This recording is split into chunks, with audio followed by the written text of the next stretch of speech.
There are children who start elementary school when Intergalactic enter development. By the time the game releases, they may be preparing for college. I'm genuinely starting to think I'm getting more entertainment out of talking about Intergalactic than Naughty Dog is getting out making it. Maybe it's hiding as a Scooby-Doo villain.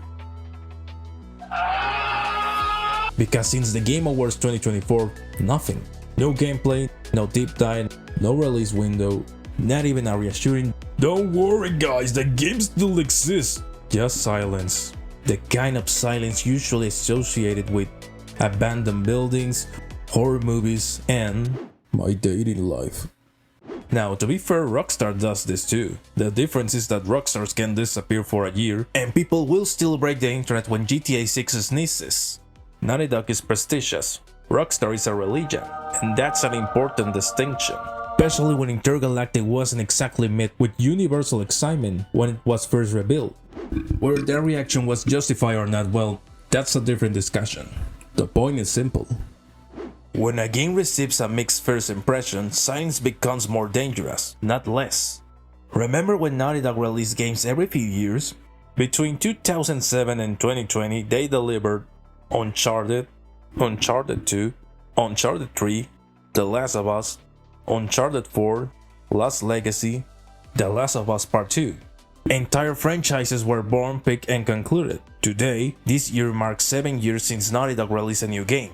7. Back then, they released masterpieces. Today, we're still waiting for gameplay. At this rate, the game collector's edition might include retirement benefits. Then June just arrived, and for a moment, gaming felt exciting again. We had State of Play, Summer Game Fest, Xbox Games Showcase, Nintendo Direct, some of the strongest gaming events we've seen in years. Resident Evil Veronica, Onimusha Way of the Sword, Final Fantasy VII Revelation, Clockwork Revolution, Persona 6, Beast of Reincarnation. There was always something new to talk about.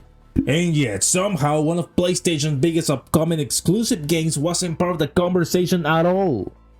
Now, I know Intergalactic wasn't going to suddenly appear during the Xbox showcase. That would have been one hell of a crossover episode, and I wasn't expecting Neil Druckmann to walk onto a Nintendo Direct either. But when you combine all these events together, they represent the industry's biggest stage outside the Game Awards, and Intergalactic skipped all of them. No gameplay, no trailer, no developer diary, nothing. This matters because silence isn't neutral anymore. Silence creates vacuum. That vacuum gets filled with speculation, rumors, leaks, criticism, or worst of all, apathy. People move on, and that's the real danger. Not controversy, not bad reviews, being forgotten.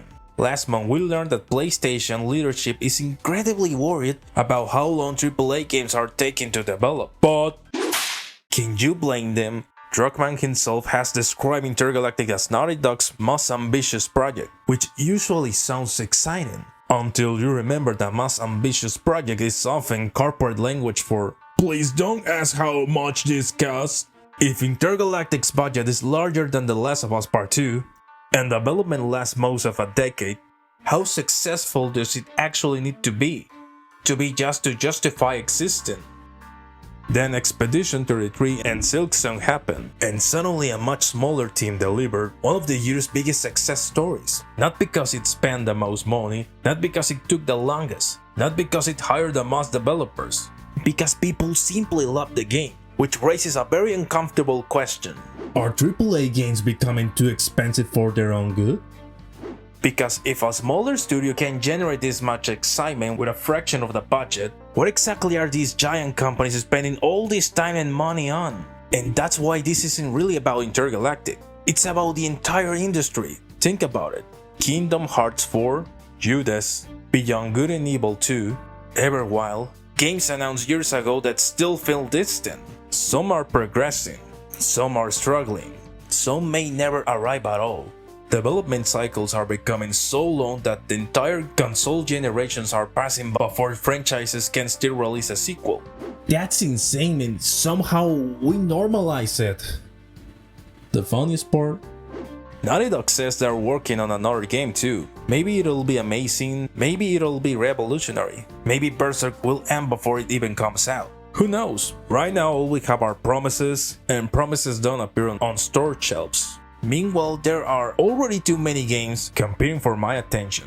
I'm really excited for Resident Evil Veronica, God of War Law Fate, Xenoblade Genesis, Final Fantasy VII Revelation, Fire Emblem Fortune Sweep, Marvel's Wolverine, Onimusha Way of the Sword, Persona 6. September alone looks like it wants to assassinate my free time, and that's why the silence around Intergalactic feels so strange. The entire industry keeps moving, the conversation keeps moving, players keep moving, but Intergalactic remains frozen in time. The problem isn't that Intergalactic is taking a long time. The problem is that we're starting to accept it. 7 years, 8 years, 10 years?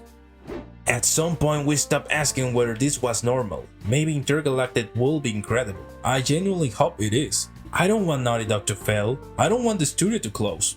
I don't want PlayStation to lose one of its most important developers. But if this is the future of AAA development, then maybe the biggest mystery in Intergalactic isn't what's happening among the stars. It's figuring out when the damn thing is actually coming out. So tell me, do you think we'll finally see something at the Tokyo Game Show? Or the Game Awards? If you enjoyed this, please consider subscribe, share, and like and comment. I'll see you when Intergalactic comes out. No, just kidding. I'm starving, but I'm not that insane. See ya.